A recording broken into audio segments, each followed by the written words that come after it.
The information shared on the Go Beyond Therapy podcast is provided for informational purposes only and should not be considered a substitute for professional advice, therapy, or medical care. While we aim to share helpful strategies and insights, it's important to remember that every child and family is unique.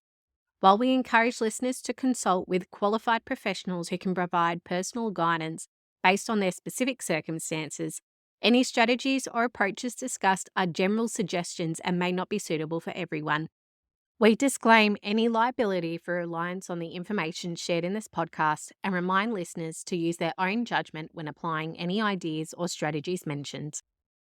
Welcome to the Go Beyond Therapy podcast, where we dive into the heart of supporting children with diverse needs. I'm Samantha Taylor, a pediatric occupational therapist passionate about helping children and families thrive. This podcast is all about creating a welcoming space for our entire disability community, from families, therapists, disability support workers, and anyone dedicated to supporting children on their unique journeys. At Go Beyond Therapy, we believe in empowering families at every stage. Through this podcast, we'll explore practical strategies and share valuable resources like tools and education approaches that can make a meaningful impact. We'll connect with other professionals, parents, and advocates who are all working towards building a more inclusive and supportive community for our kids. Whether you're navigating everyday challenges, looking for new approaches, or just need a reminder that you're not alone, you're in the right place. Today, we are diving into a question I hear all the time. Is it sensory or behaviour? So we're talking about meltdowns and tantrums and outbursts, whatever you want to call it, but that red zone of behaviour that makes a lot of parents question what's actually going on. So if you've ever found yourself second guessing your child's outburst or meltdown, or wondering if it's a tantrum or something else entirely, you're absolutely not alone. And spoiler alert, the answer is almost never black and white. It's never one thing or the other. So grab a cuppa, take a breath, and let's go down the path of behaviour and really understand what's going on. Let's start with a reframing of behaviour. All behaviour is communication.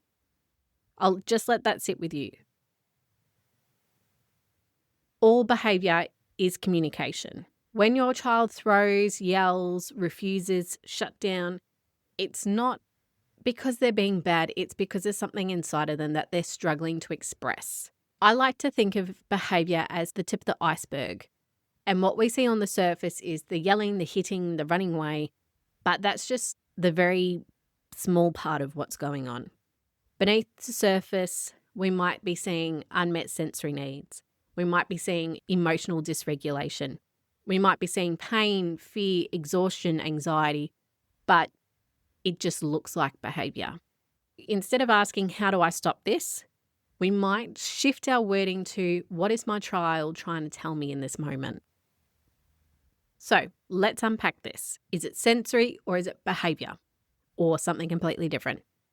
When we look at sensory-based behaviours, these are usually triggered by how the brain processes the world. This might be covering ears at loud noises. It might be having a meltdown under fluorescent lights. It might be taking clothes off because the tag is scratchy. These aren't choices, these are nervous system reactions. So it is the nervous system being in a fight or flight, lots of adrenaline being pumped through the system, and these are reactions to the sensory nervous system. On the other hand, if behaviour is looking like defiance, things like yelling when being asked to stop playing or refusing to follow directions, this might be your child not being able to process anything else at the moment. So here's the key difference. If it's sensory, it's often about input coming in and the body not being able to process it. If it's behavioural, we often need to see about needs not being met. If it's control, connection, a break, and to be honest, sometimes it's just all of the above. So from here, we need to look into what's happening before, during, and after the episode of behaviour. We need to look at getting curious rather than being furious or getting agitated ourselves into the situation. You need to become a bit of a detective around why is the behaviour occurring. Have a look at why. So Here's some questions you can ask yourself about a situation. What's happened right before the behaviour? Is it something that's triggered them? Is it a situation that they're in? Is it their inability to communicate? And from here, you can then see if it is sensory, if there's been like a sensory stimulation that the child hasn't been able to cope with, which has then caused the behaviour. Is it them getting frustrated with a particular toy? Is it them getting frustrated with a schedule and not giving notice around transition times? From here, you want to see if there's a bit of a pattern too. Is it certain times of the day? Is it the environment? Is it transitions? Is it hunger related? Have a look at if your child is tired, hungry, overstimulated. Have a think of if there's any sensory triggers present. Is it noisy, light, textures? Is it the behaviour helping them to get something or avoiding something? Is the behaviour there because they want a cookie and the only way you can stop them from having the behaviour is to give them the cookie? Is it to avoid something that they don't want to go to school, so they have this behaviour in the school transition in the morning to make them as late as possible to school? And if you have absolutely no idea, that's okay too. It takes practice to be able to pick apart a day and look at what's going on. Here's something I usually suggest to my families: have a bit of a diary. Use an Excel spreadsheet, take notes on your phone.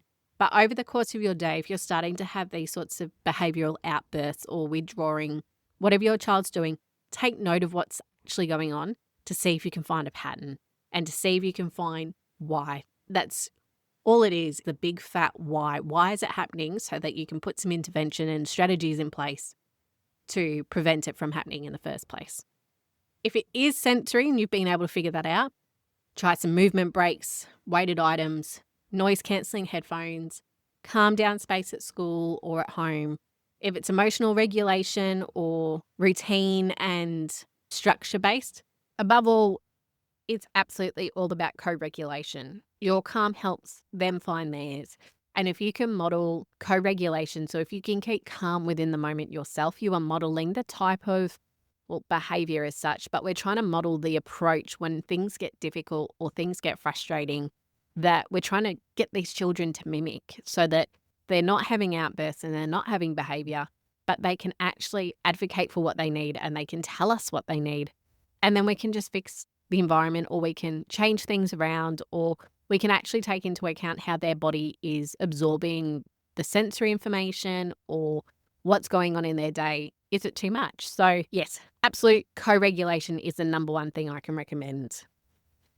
Remember, you don't have to fix the behavior in the moment either, because your child in the moment has so much adrenaline and cortisol and their nervous system is on absolute high alert. If you're trying to teach in the moment, it's just not going to work. You're going to be talking to them and they're not going to be absorbing anything. You'll probably be adding to the stress, to be completely honest with you. So sometimes the most powerful thing you can do is just be there. Be there, try and co-regulate with them. And then once the storm's gone down, take a few minutes, even a couple of hours, and then regroup and talk about what happened. The child might be able to tell you what had happened and how they were feeling, but sometimes I find with little people, when they are that overwhelmed, their memory of it is just distorted. They can't actually remember what's happened because they were so heightened in that moment that they have no idea why they went off. So just be kind to them, be kind to yourself, and just start to pick away at the layers of how you can help this child and their behaviour. Some of the common things that I get told by parents is it feels like they're doing it on purpose. And trust me, no child, especially neurodivergent children, are doing it on purpose. They don't want to feel like this. They often struggle with impulse control, frustration and tolerance and big feelings.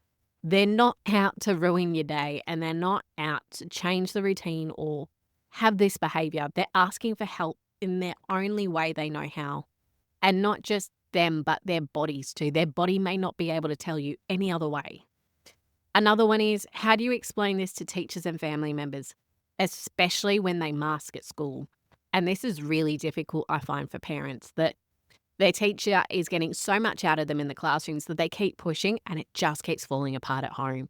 Try and advocate with your teacher around what's happening at home and try and find some strategies that the teacher could put in at school that are super easy, super flexible, in the hope that you can relieve some of that pressure that happens at home. So, if today's episode has actually brought up more questions than answers, then that's absolutely a good thing because curiosity and trying to find out why is where it actually begins. So, next time your child has emotional outbursts or has a meltdown, take a deep breath and ask what might be going on and then start to go from there. If you found it helpful, obviously share it with your community and the people around you. And if you want more tools like this, head out onto our website. Well, that's it for today. Thank you for spending some time with me. I know life can be full on and I appreciate you being here. If today's episode has resonated with you, I'd love for you to share it with someone who might need to hear it too. And if you want to keep the conversation going, you can find me over at our socials or on our website. Remember, you're doing an incredible job and you're not alone in this journey. Until next time, take care and be kind to yourself.